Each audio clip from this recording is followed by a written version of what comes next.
folks, welcome to Legacy IAS. In today's video, we'll be looking into the art and architecture of Bahmani Empire. Right, let's get into the video.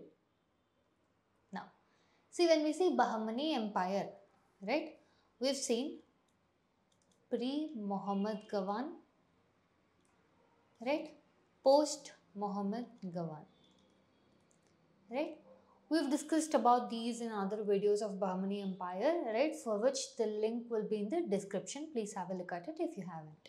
Alright, see pre-Muhammad Gawan, right, the empire was still a holistic Bahmani Empire. Post-Muhammad Gawan, okay, the Bahmani Empire breaks down into 5 parts, right. So now when we look into the architecture, art, right, we will be looking into all 5 of these. So if I say 5, it is not about the kings we are concerned, it is about the place. Ahmednagar, Bijapur, Berar, Bidar, Golconda. Okay, we'll see which architecture here is predominant, prominent, and how is it having any effect today. Alright. In sum, in a total sum, if you have to speak about Bahmani art and architecture, what would you mean? See, one thing about Bahmani, is that they introduced a Persian touch or a Persian influence in your Indo-architecture, stress on Islamic elements. So, it is Persian Indo-Islamic architecture. That is the difference between, right, your Bahmani and your contemporary of Bahmani being Jayanagar. Alright, Jayanagar ka art and architecture is totally different. For that also we did a video on it. Please have a look at it.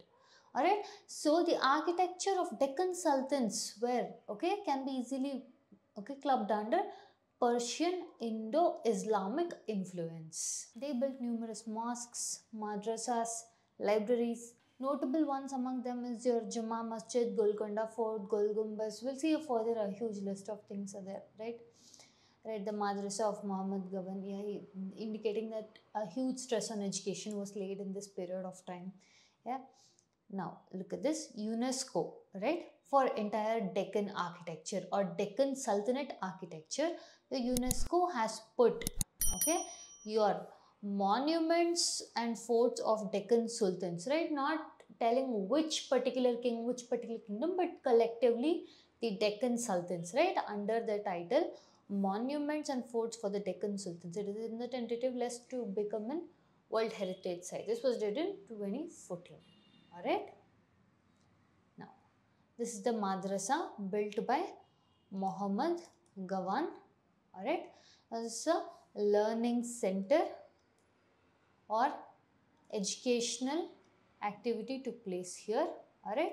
One most important thing you cannot stop talking about if you say something with respect to Deccan Sultanate is your Gol Gumbaz.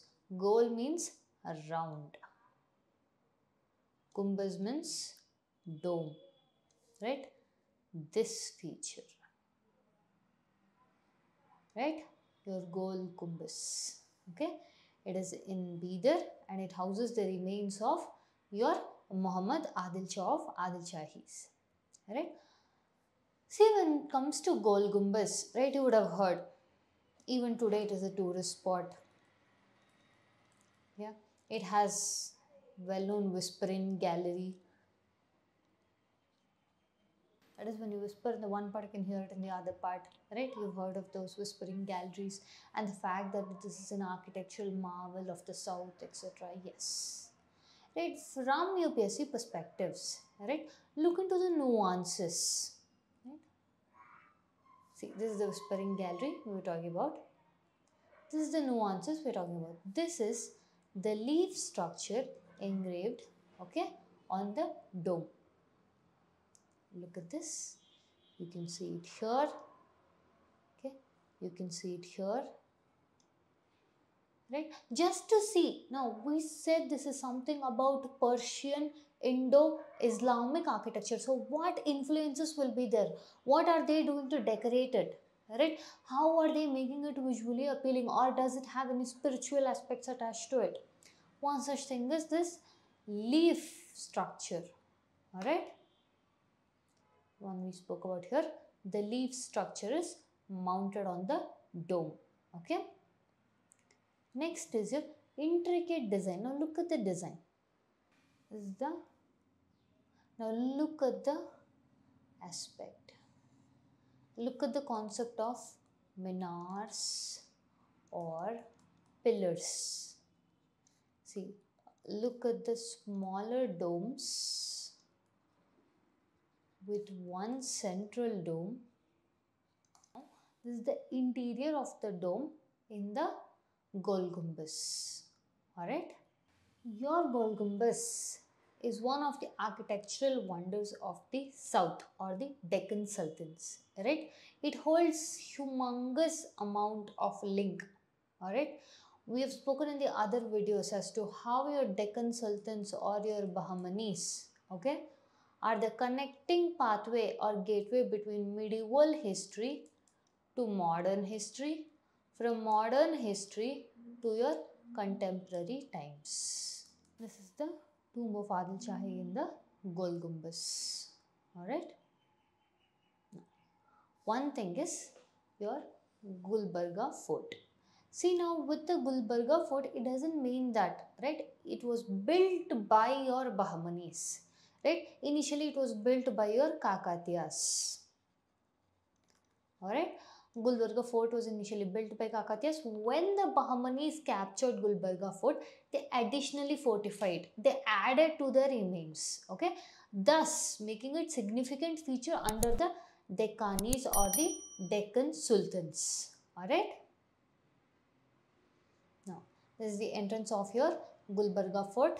Once the capital of Bahmani Empire. So you, as well, we have seen in your administrative video and your political part of the video how important Gulbarga was, okay, with respect to Bahmani Empire. Half the Gumbaz are 7 tombs, right? 4 are of your sultans, the other are of your royal families, okay? Next is your Bidar Fort by Ahmad Shah Wali. Again, very important with respect to your Bahmanis, okay? The next in point is your Farah Bagh of Ahmednagar. I'll tell you a small story surrounding it. It is said that the Sultan who told or who commissioned for the construction of this Farah Bagh, Bagh is something about a garden, okay? The one who commissioned for this garden, okay, he was very much telling this should be intricate, this should be having lavish things. See, at that point of time, gardens were more of seeing like a nobility meeting place, right? A place for leisure, right? A congressional place, right? High level important meetings used to take place, unofficial aspects, right? So it should house all those demands. So when the person who was commissioned to construct this bagh or garden finished it and invited the Sultan, it did not impress him enough. Okay, in that aspect, the Sultan told or ordered that the bagh be taken down then and there, irrespective of the fact so much money had been pumped into creating that. Right? That is one story associated with your Farah Bagh of Ahmednagar. See, one thing is, see, this is Farah Bagh of Ahmednagar of today's ruins. Right? This is the ruins or contemporary times by how the Farah Bagh looks. But the history associated with it, right? And this is also one of the sources of the influence of Bahmani kingdom. So why do we read art and architecture of particular kingdom? Because to see the influence of where and all, right? The zone of influence was there of that particular king and queen. Alright? Okay.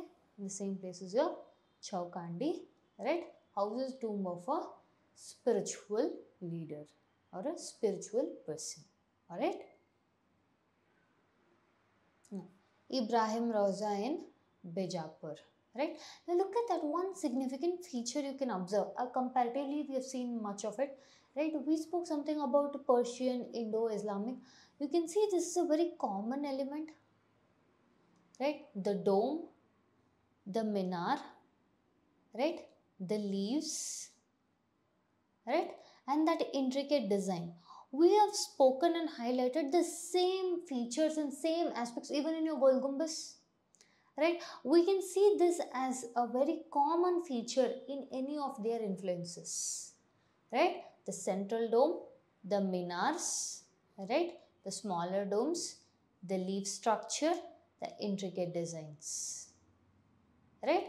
Even the entry of arch, okay, marks the significance of your Deccan Sultans, alright? Now this is your Jama Masjid or Jumi Masjid of Bijapur. Okay, this masjid is nothing but a congregational masjid or something to be called as a great masjid, right?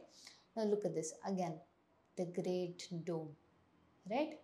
This is very, look at the arches, right? As we have discussed and seen in the other architecture, this is a very common feature, alright?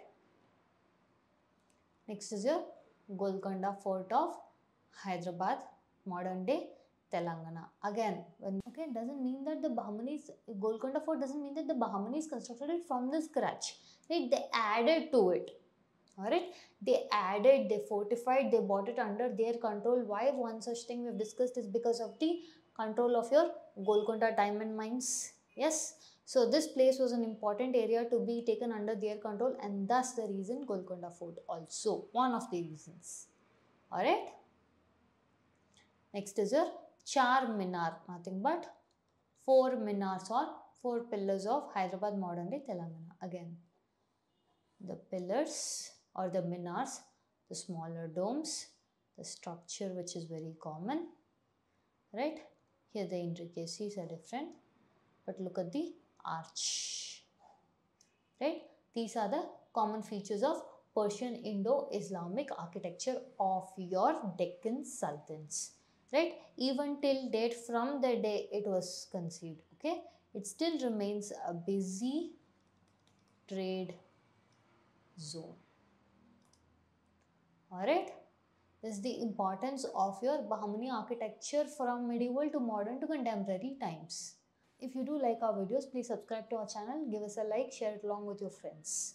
Alright, thank you.